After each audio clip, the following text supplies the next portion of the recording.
Assalamualaikum warahmatullahi wabarakatuh. Apa kabar teman-teman? Alhamdulillahirabbil alamin, kita masih bisa dipertemukan kembali pada perkuliahan hari ini. Nah, di sini kami kelompok 4 yang beranggota Hoirul Irfan, Ulpa Mas Bupah, Widya Astuti, Reina Yustika Dewi, dan Tri Anissa Ramadhani akan mempresentasikan materi tentang apresiasi seni dan kritik seni. Sebelumnya, pasti sudah mendengar apa itu apresiasi. Nah, oleh karena itu, di sini kami akan menjelaskan secara lebih dalam tentang apresiasi dan kritik seni. Oleh karena itu, simak videonya dengan baik ya. Baik, materi yang pertama yaitu dasar apresiasi seni rupa anak usia SD. Apresiasi merupakan salah satu aspek pembelajaran yang cukup penting dalam pendidikan seni rupa. Apresiasi bisa diartikan menghargai melalui proses yang melibatkan rasa dan pikir. Perlu diketahui bahwa anak-anak zaman sekarang lebih banyak memiliki kesempatan meningkatkan apresiasi dibanding dengan zaman dahulu. Karena pada saat ini teknologi elektronika terutama produksi dan percetakan sudah maju.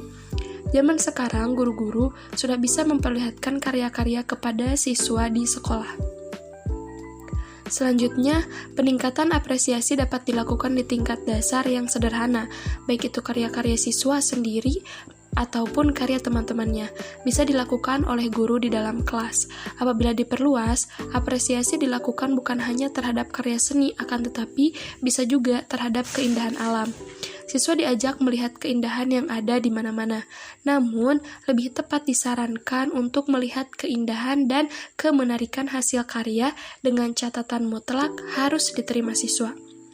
Karena dengan melihat unsur-unsur yang indah atau artistik, maka akan terciptalah pola gambaran mental pada dirinya tentang apa-apa yang dianggap kebanyakan orang sebagai hal yang indah atau seni.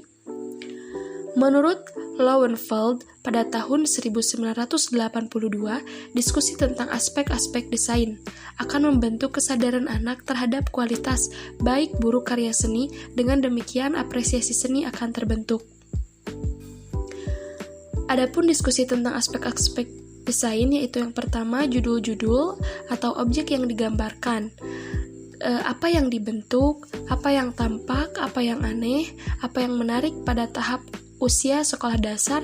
Yang disukai anak umumnya penggambaran secara visual yang hidup, bukan karya-karya abstrak atau yang memerlukan renungan mendalam. Kemudian warna. Dipertanyakan mana yang disukai, mana warna yang kurang kuat, mana yang menurut mereka aneh atau ganjil. Kemudian penempatan. Dipertanyakan bagaimana kesesuaian ukuran gambar dengan bidang gambar, distimulasi perlunya keseimbangan untuk meningkatkan kepekaan komposisi. Kemudian pemanfaatan media. Dipertanyakan kemungkinan-kemungkinan teknik penggunaan media, sifat khas media, serta cara-cara orang lain yang berhasil menggunakannya. Perlu dikemukakan di sini bahwa pengembangan apresiasi seni untuk siswa sekolah dasar hendaknya lebih diutamakan secara terpadu dengan kegiatan praktek. Jadi bukan tersendiri. Misalnya 2 jam pelajaran memberi ceramah tentang macam-macam apresiasi seni, anak dapat dibimbing untuk mendiskusikan karyanya sendiri atau mengapresiasi karya temannya. Baik, untuk yang selanjutnya mengenai pengertian kritik seni secara umum. Kritik seni merupakan kegiatan menanggapi suatu karya seni untuk menyampaikan kelebihan serta kekurangan suatu karya seni.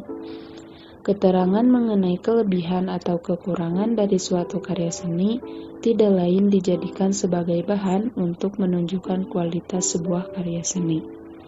Kritik karya seni juga bukan hanya digunakan untuk meningkatkan kualitas pemahaman dan apresiasi sebuah karya, namun juga digunakan sebagai standar untuk meningkatkan kualitas proses dan hasil berkarya seni. Tanggapan mengenai penilaian sang kritikus sangat mempengaruhi persepsi penikmat terhadap sebuah karya seni. Bahkan dapat berpengaruh terhadap penilaian ekonomis dari karya seni tersebut. Baik, yang selanjutnya ada jenis-jenis kritik seni secara umum. Yang pertama ada jenis kritik seni menurut Feldman tahun 1967. Ia mengemukakan ada 4 jenis kritik seni.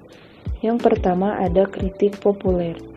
Kritik ini merupakan kritik seni yang ditunjukkan untuk konsumsi massa atau umum. Tanggapan yang disampaikan melalui kritik jenis ini biasanya bersifat umum, lebih kepada pengenalan atau publikasi sebuah karya.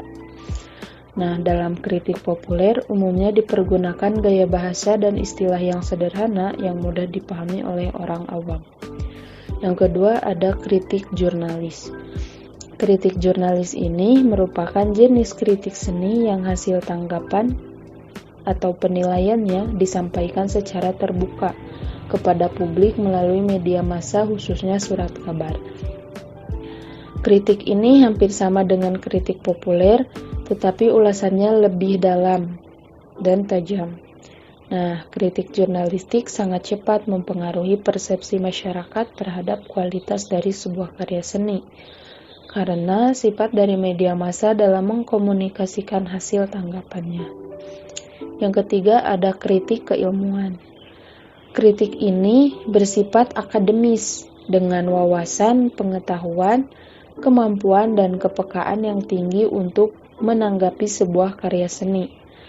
Kritik jenis ini umumnya disampaikan oleh seorang kritikus yang sudah teruji kepakarannya dalam bidang seni. Hasil tanggapan melalui kritik keilmuan seringkali dijadikan referensi bagi para kolektor atau kurator seni seperti museum, galeri, dan balai lelang. Yang keempat ada kritik pendidikan. Kritik kependidikan merupakan kegiatan kritik yang bertujuan mengangkat atau meningkatkan kepekaan artistik serta estetika subjek belajar seni. Jenis kritik ini umumnya digunakan di lembaga pendidikan seni terutama untuk meningkatkan kualitas karya seni yang dihasilkan peserta didiknya. Kritik jenis ini termasuk yang digunakan oleh guru di sekolah umum dalam penyelenggaraan mata pelajaran pendidikan seni. Materi selanjutnya yaitu tentang tujuan dan fungsi kritik seni. Yang pertama ada tujuan untuk dapat menilai kualitas dari suatu karya. Maksudnya di sini dengan adanya kritik seni ini kita bisa menilai karya seni tersebut kualitasnya bagus atau tidak.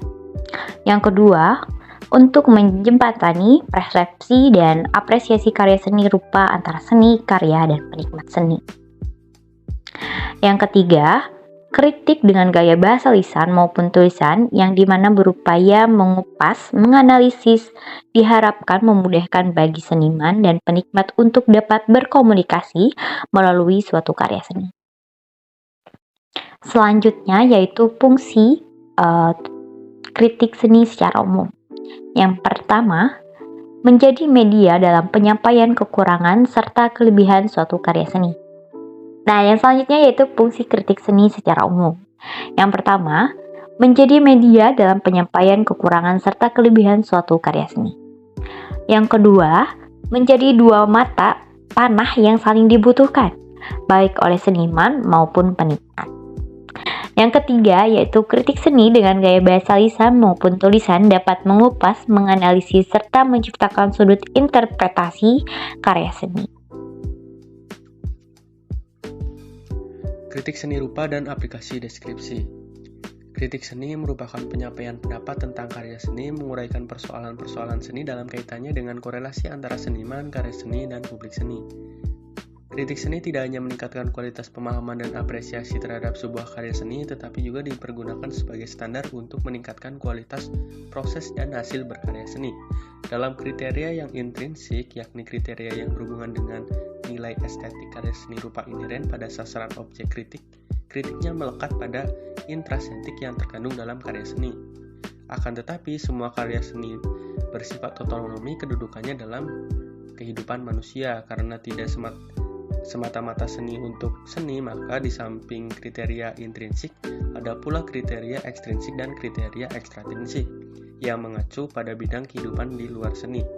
Kiranya telah disadari sejak awal bahwa kritik seni adalah memahami dan menikmati karya seni, maka kritikus akan mendasarkan kritiknya terpusat pada objek atau sasaran kritik, yakni karya seni itu sendiri. Selanjutnya, kritik seni memiliki perbedaan tujuan dan kualitas. Karena perbedaan tersebut, maka dapat kita jumpai 4 jenis kritik karya seni rupa berdasarkan pendekatannya seperti yang disampaikan oleh Feldman tahun 1967, yaitu yang pertama, kritik pendidikan.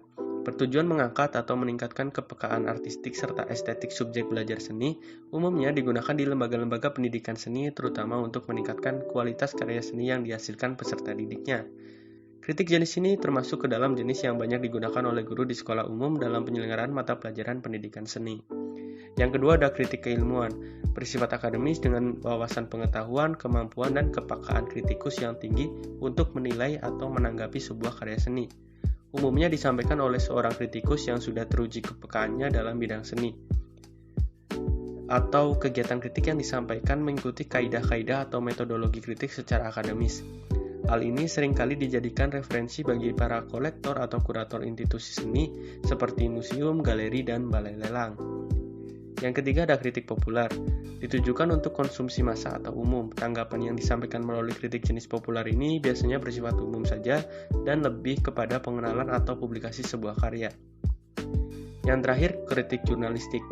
Jenis kritik jurnalistik yang hasil tanggapan atau penilaiannya disampaikan secara terbuka kepada publik melalui media massa, khususnya surat kabar. Biasanya sangat cepat mempengaruhi persepsi masyarakat terhadap kualitas dari sebuah karya seni. Baik, materi selanjutnya yaitu tahapan seni dalam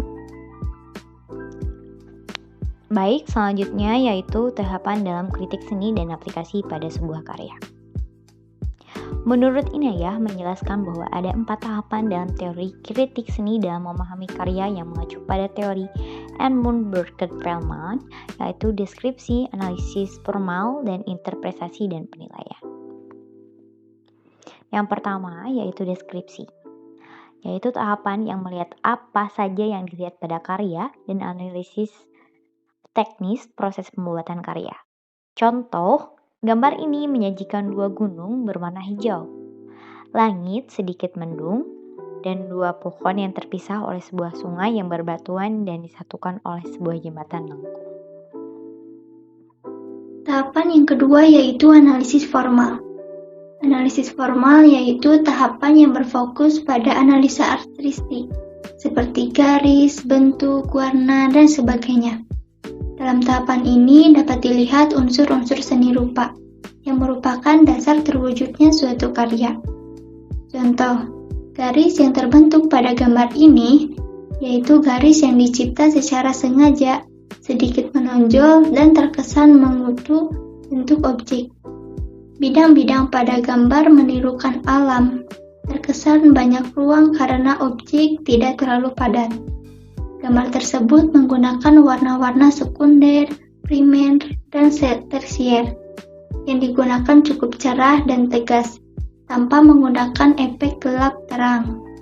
Jika dilihat dari keseluruhan karya, menimbulkan kesatuan antara elemen-elemen alam seperti tanah, air, langit, batu, dan 2 pohon dengan warna yang seimbang. Terlihat dari bentuk objek gambar yang senada walaupun terlihat objek sebelah kiri lebih padat, sedangkan sebelah kanan lebih lapang. Hampir semua gambar terlihat proporsi, terkecuali sungai yang berujung entah kemana. Yang ketiga yaitu interpretasi, yaitu tahapan di mana pengamat berusaha mencari makna dari karya atau apa yang ingin diungkapkan dalam karya. Contoh, gambar ini menunjukkan ketegasan dalam setiap sudut baik pada garis-garis maupun warna yang digunakan. Jembatan sebagai sesuatu yang menghubungkan antara bagian satu dan bagian lain walaupun terlihat sebagai jembatan kayu yang dapat rapuh, tetapi menjadi satu jalinan yang kokoh, sehingga tidak menyentuh aliran air yang terlihat cukup deras, seakan menyatukan dalam segala halangan.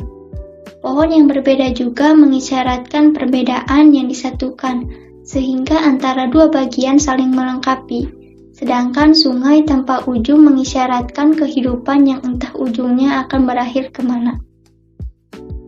Yang keempat yaitu penilaian, adalah tahapan memberikan penilaian karya. Salah satunya apakah karya tersebut merupakan karya orisinil dari sang seniman. Contoh, karya tersebut terlihat sangat orisinil sesuai dengan ulasan karya yang dibuat oleh senimannya.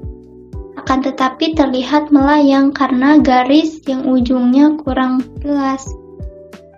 Tidak ada permainan terang gelap.